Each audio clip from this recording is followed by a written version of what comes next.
আসসালামু আলাইকুম, সবাই কেমন আছেন? সকাল সকাল রেডি হয়ে গেলাম, বাজারে যাব। তো আমাদের এলাকার বাজারটা কেমন আপনাদের সাথে শেয়ার করব।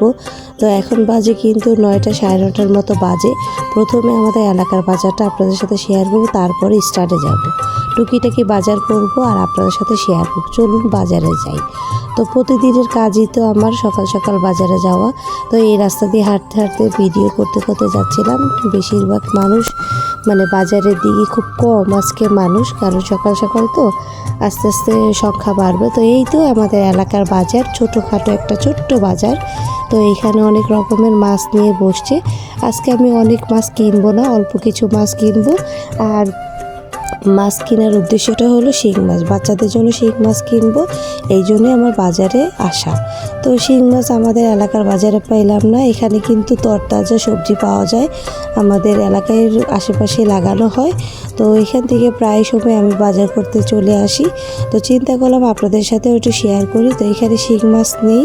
তো আমি এখন চলে যাব আমাদের বাস স্ট্যান্ডে, সাভার বাস স্ট্যান্ডে, বড় বাজারে।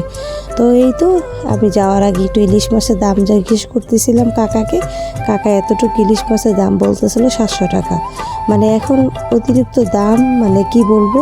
যাই হোক, সাভার বাস স্ট্যান্ডে চলে আসলাম।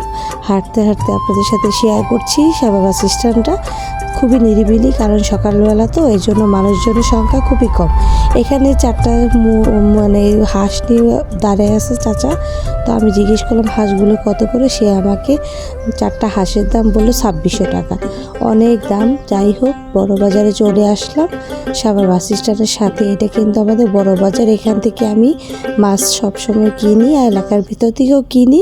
তো এখান থেকে প্রথমে আমি মাছগুলো দেখতেছিলাম যে কোন মাছগুলো কেনা যায়।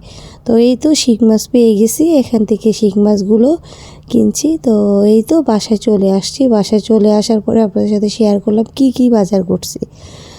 গুড়া মাছ কিছুটা কিনেছি, কলম্বো মাছ আর শিং মাছ তো কিনলাম, আপনারা দেখলেনই। আর সাথে একটা শক্ত মুরগি কিনে নিয়ে আসছি। তো এই ভিডিওটা এই পর্যন্তই আজকে রাখলাম। সবাই ভালো থাকবেন, সুস্থ থাকবেন, আমাদের পরিবারের জন্য দোয়া করবেন।